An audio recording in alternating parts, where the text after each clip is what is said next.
The Betrayal. The crystalline spires of New Aurora glittered in the twin suns of the Arcturus system, their surfaces reflecting the purple and gold hues of sunset. High Commissioner Lyra Tell stood at the observation deck of the Arcturian Central Assembly, her silver-scaled hands clasped behind her back as she watched transport ships glide between the towering structures. After centuries of scientific advancement and peaceful cooperation with other species, her people had built something truly remarkable. The warning came without prelude. Every display in the assembly suddenly flickered to life, showing a familiar symbol that made Lyra's heart stop: the insignia of the Galactic Confederation. Admiral Cold Sand's face appeared, his cybernetically enhanced eyes glowing with cold determination. High Commissioner Tell. His voice was mechanical, devoid of emotion. The Arcturian Collective has been found guilty of violations against Confederation Directive 147, unauthorized technological advancement beyond approved parameters. Lyra's mind raced. They had been careful, so careful, to hide their quantum breakthrough research.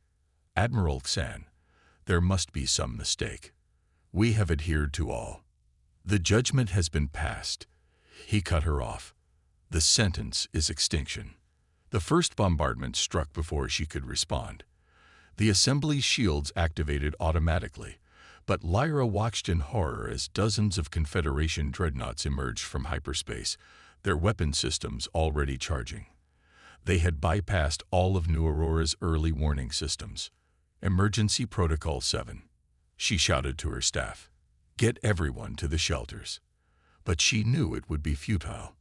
The Confederation's attack was too well coordinated, too precise. They had been planning this for months, perhaps years. As evacuation alarms blared throughout the city, Lyra rushed to her private chamber.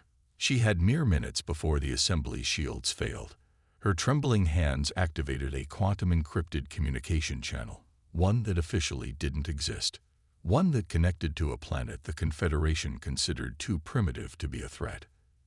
This is High Commissioner Lyra Tell of the Arcturian Collective.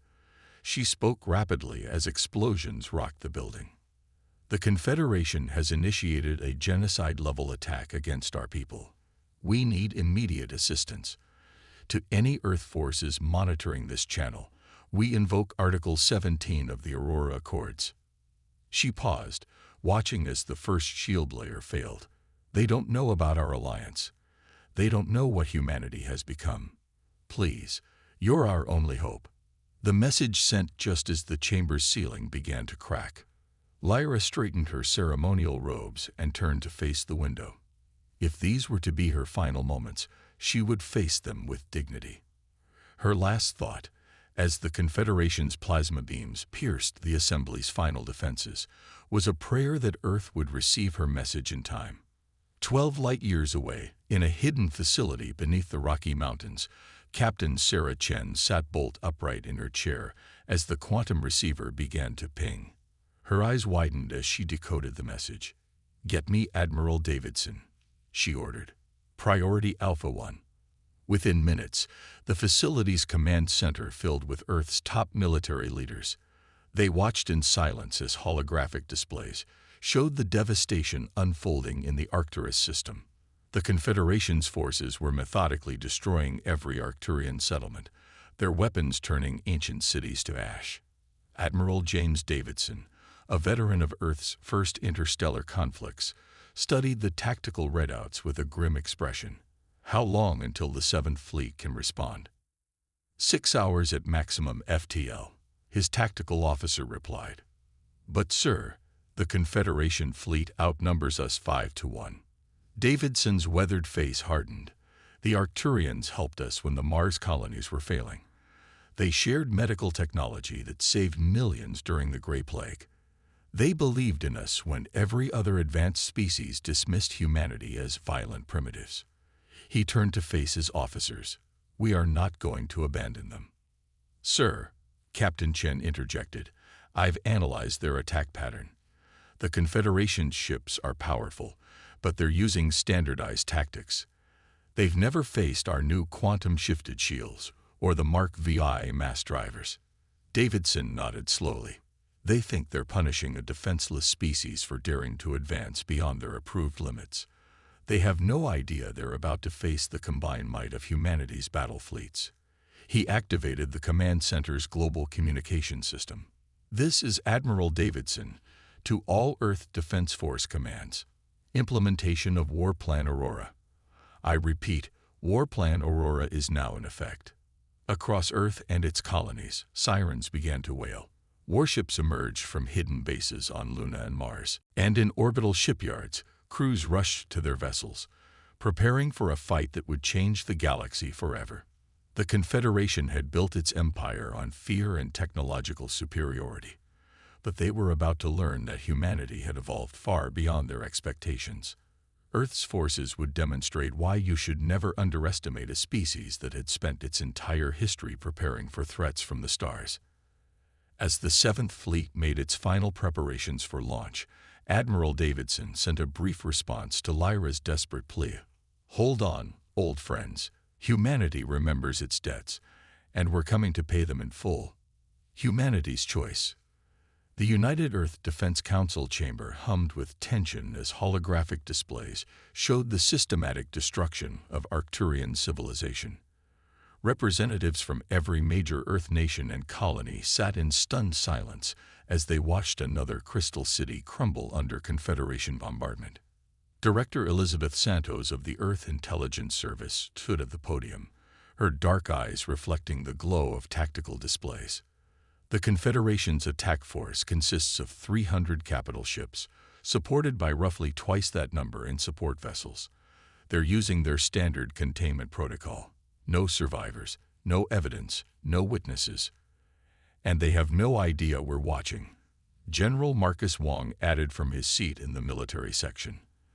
The stocky veteran's augmented eyes flickered as he processed combat data. The quantum observation network the Arcturians helped us build is giving us a perfect view of their tactical deployments. President Helena Martinez rose from her chair at the head of the chamber. The leader of the United Earth government had spent decades preparing for a potential conflict with the Confederation, but the reality of the moment weighed heavily on her shoulders. What are our options? Admiral Davidson's hologram appeared in the center of the room, transmitted from his flagship. "The Seventh Fleet is ready to launch, Madam President. We can be in the Arcturus system in 6 hours. The Second and Third Fleets can follow within 12 hours. But," he paused, his holographic face grim, "once we reveal our true technological capabilities, there's no going back. The Confederation will see us as an existential threat." The chamber erupted in debate. "We can't risk open war." Senator Chen from the Mars colony protested. "The Confederation controls half the galaxy, and they'll come for us eventually." Commander Sarah Chen countered, her voice cutting through the chaos. She stepped forward, bringing up new tactical displays. "Look at their pattern of expansion. Earth is already on their list for technological containment within the next decade. They just don't consider us a priority yet." Director Santos nodded in agreement. "Our intelligence suggests they've been systematically eliminating any civilization that approaches their level of development. The Arcturians are just the latest victims. We're only safe because they think we're primitive." President Martinez walked slowly around the holographic display of the Arcturus system. "How many Arcturians remain?" "Preliminary scans show roughly 3 million survivors in deep shelter complexes," Commander Chen replied. "The Confederation is methodically targeting these shelters. At their current pace," she swallowed hard, "the entire species will be extinct within 48 hours. The chamber fell silent. Martine stopped at the image of a burning Arcturian city. "When the Gray Plague hit Earth 15 years ago, we were dying by the millions. Every advanced species in the galaxy refused to help us, claiming we weren't evolved enough to handle their medical technology." She turned to face the council. "The Arcturians didn't care about those rules. They saved us. They believed in us. And now they're being slaughtered for daring to advance beyond the Confederation's permitted limits." General Wong leaned forward. "Madam President, if we commit to this, you need to understand. It won't be just one battle. We'll be challenging the entire power structure of the galaxy. The Confederation won't stop until either they're defeated or we are." Martinez smiled, but there was steel in her expression.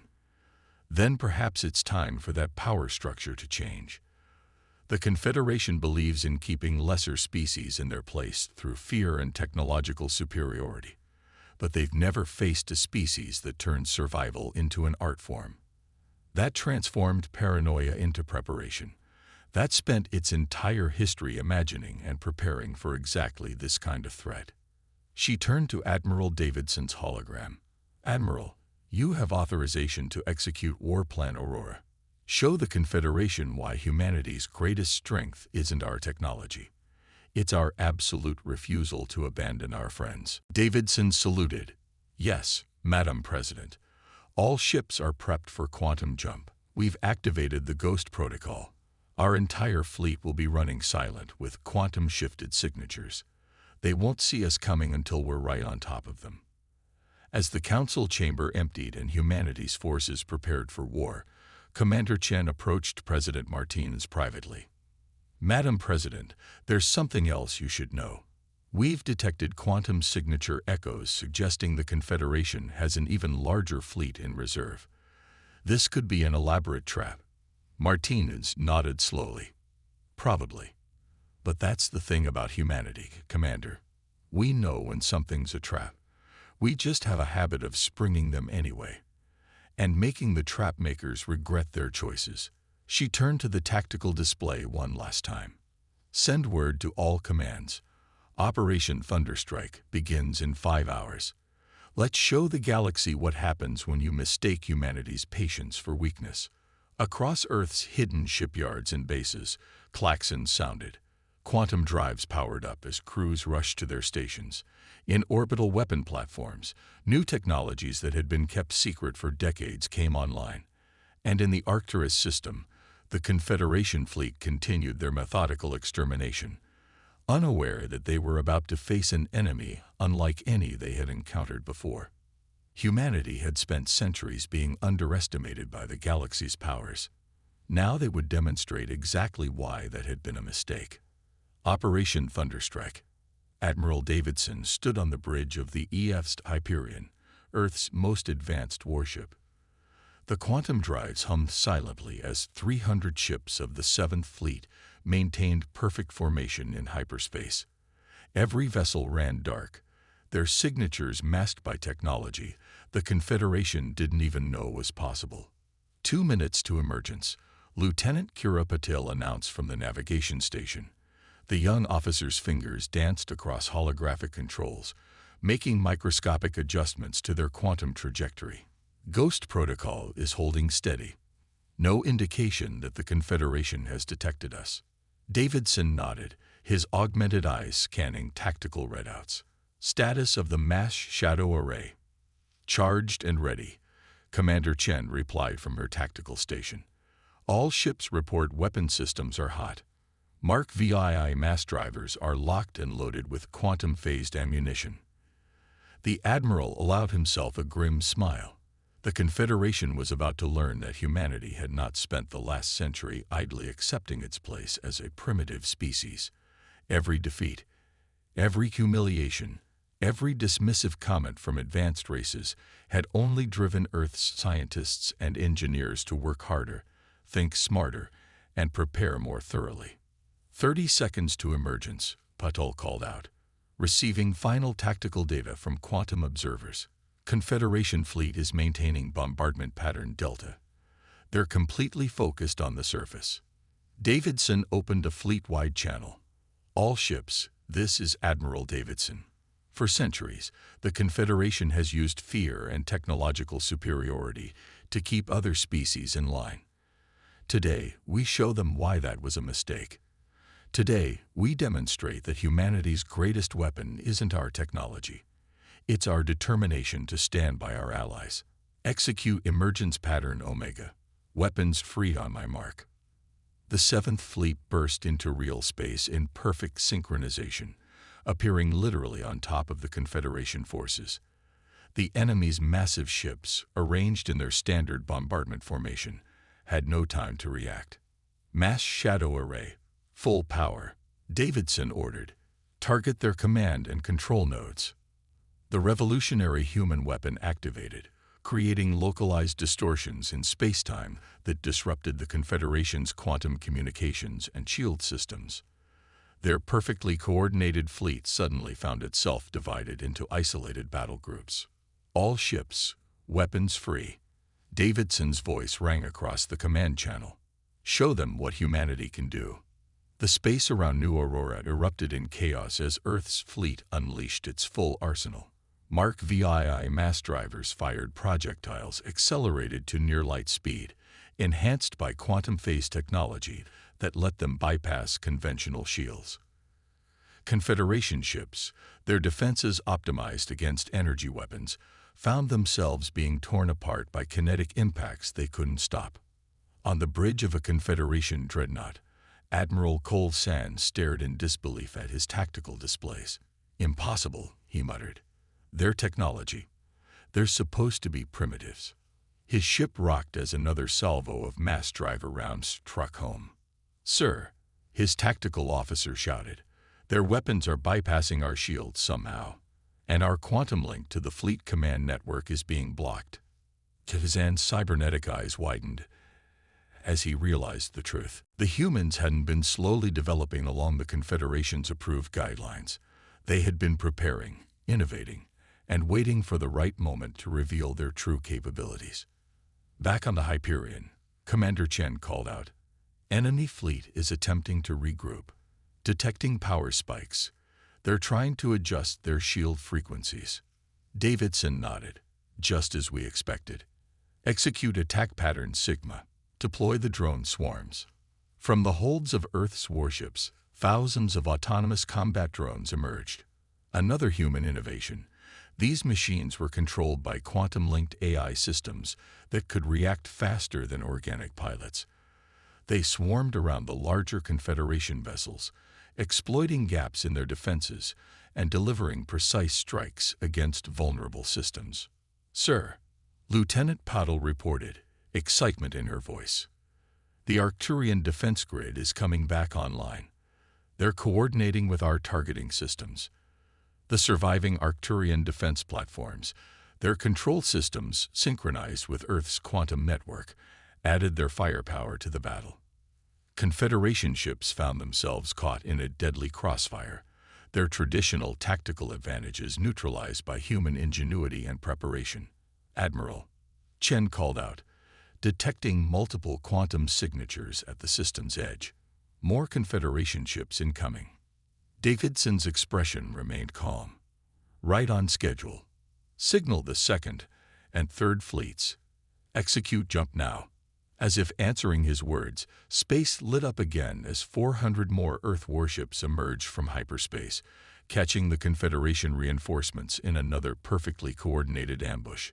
The battle expanded across the Arcturus system as humanity demonstrated the full extent of its hidden strength. "Message from the Confederation flagship," Patel announced.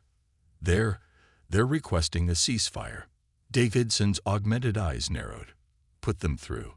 Let's hear what Admiral San has to say about underestimating humanity." The holographic image of Cole San appeared on the bridge, his cybernetic enhancements sparking from battle damage. "Admiral Davidson, we had no idea. The humans were supposed to be centuries away from this level of technology." "That's the problem with your Confederation, Admiral," Davidson replied coldly. "You're so convinced of your own superiority that you never considered we might be letting you think we were primitive. Humanity learned long ago that sometimes the best advantage is to let your enemy underestimate you." As the battle raged around them, Davidson realized this was just the beginning. The Confederation would never accept this defeat quietly, but humanity had spent generations preparing for this moment, and they were ready for whatever came next. The galaxy was about to learn why you should never mistake humanity's patience for weakness. The turning point. 2 weeks after the Battle of Arcturus, the war had spread across a dozen star systems. The Confederation, enraged by humanity's deception and interference, had launched a massive counteroffensive. but they were finding that Earth's forces fought unlike anything they had encountered in their millennia of dominance. In the new Shanghai Naval Command Center, President Martinez studied the galactic hologram showing the latest battle reports. Confederation fleets marked in red were pushing toward Earth-controlled space, but blue markers showing human forces seemed to be everywhere at once, striking and vanishing before the enemy could respond. The Confederation still hasn't adapted to our quantum shift tactics, General Wong reported, his augmented eyes processing battlefield data. They keep trying to force us into traditional engagements, but our hit-and-run attacks are bleeding them dry. Director Santos stepped forward, adding her intelligence updates to the display. Their leadership is in chaos. The Confederation built its power on the assumption that younger species could never match their technology. Now that we've proved that assumption wrong, their entire strategic doctrine is falling apart.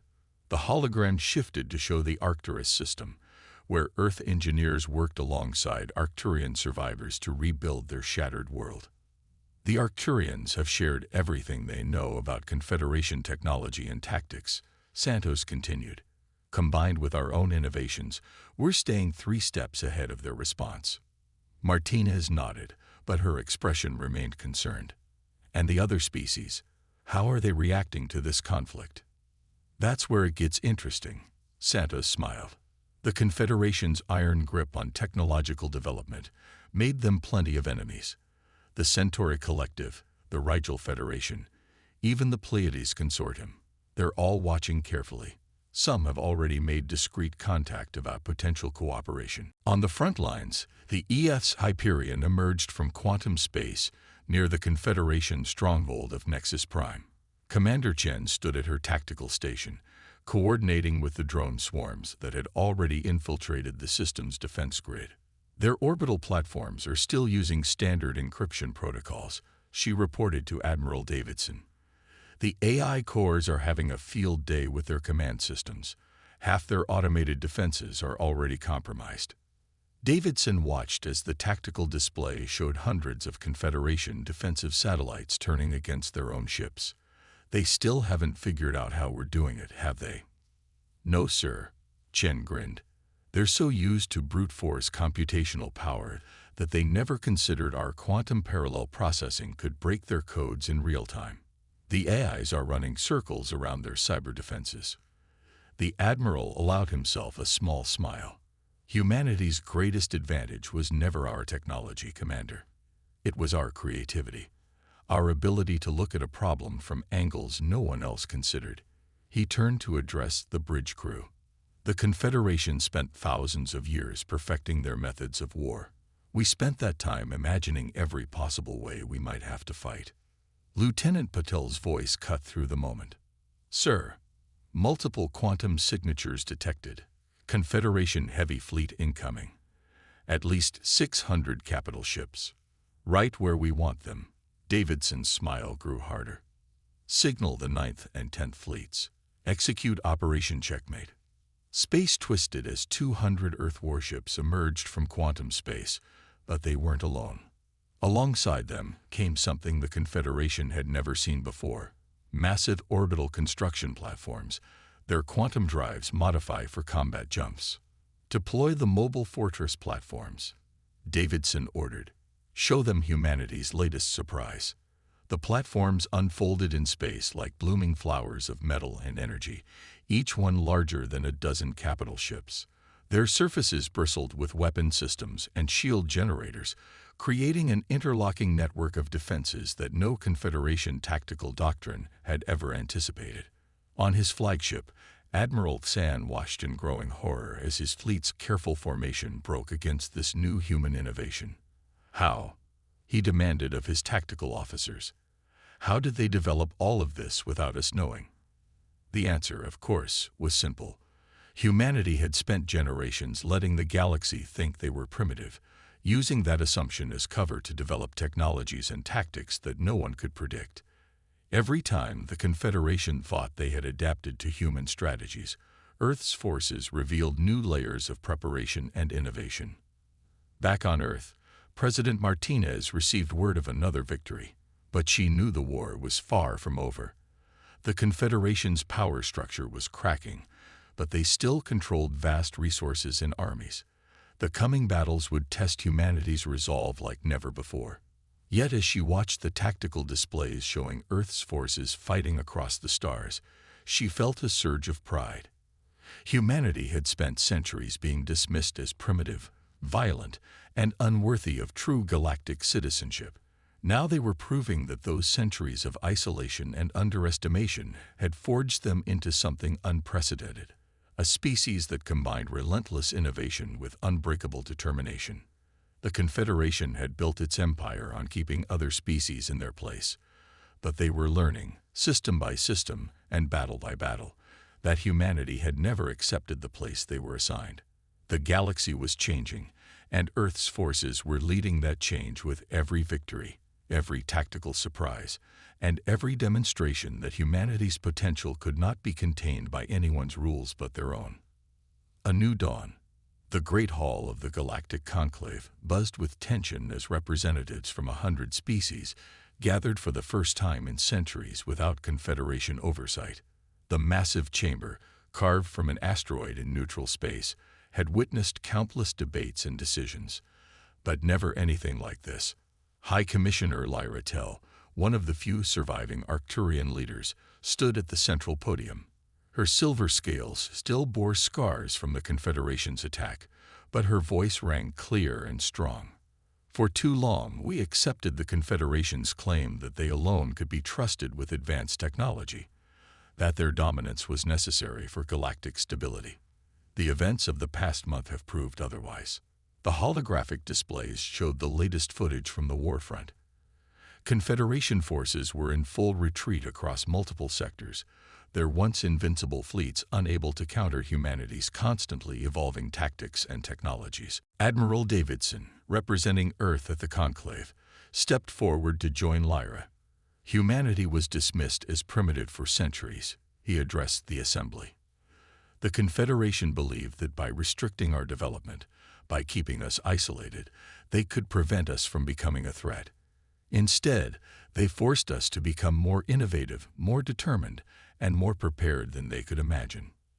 The chamber erupted in discussion as representatives from dozens of species shared their own experiences under Confederation rule.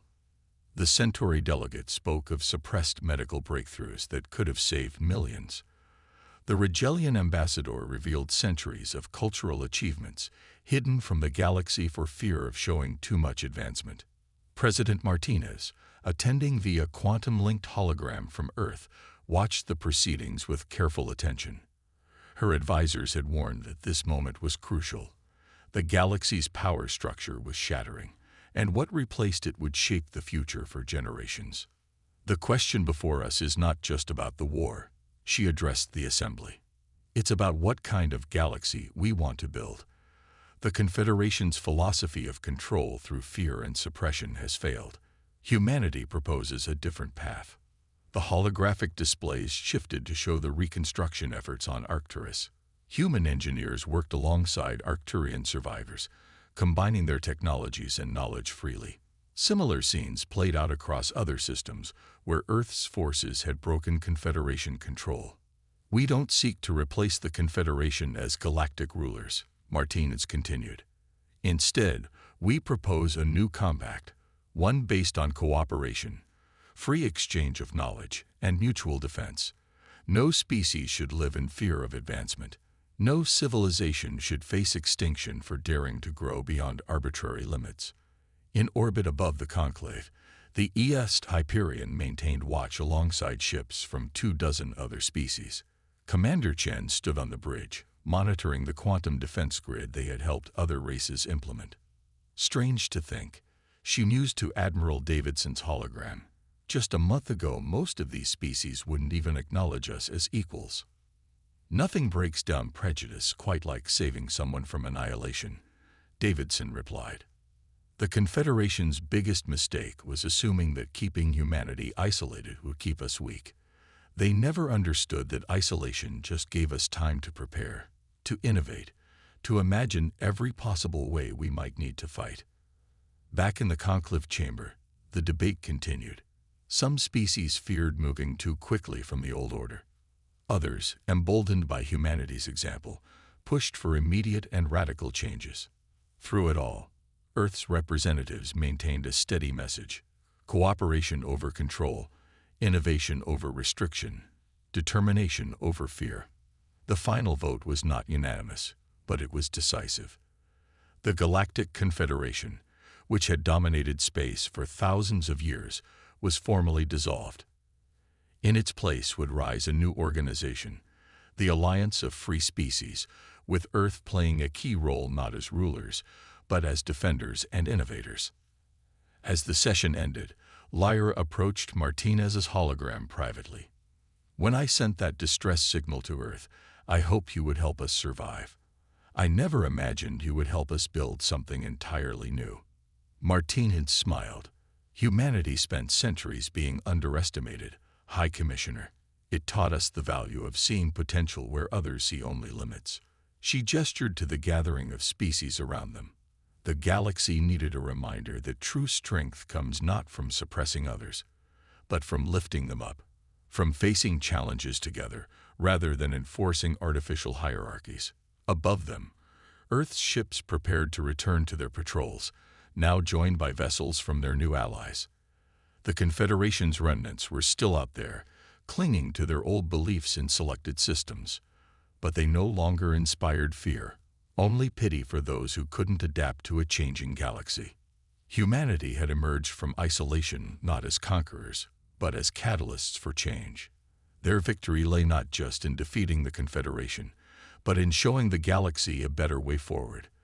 The species that had been dismissed as primitive had become the architects of a new era, one where determination and innovation would never again be bound by another's rules. As the new alliance's ships jumped to quantum space, carrying delegates home to begin building this new future, the stars themselves seemed to shine brighter. The age of fear and suppression was over. The age of cooperation and unlimited potential had begun, and humanity, the species that had turned centuries of isolation into preparation for this very moment, would help lead the way forward into whatever challenges awaited among the stars.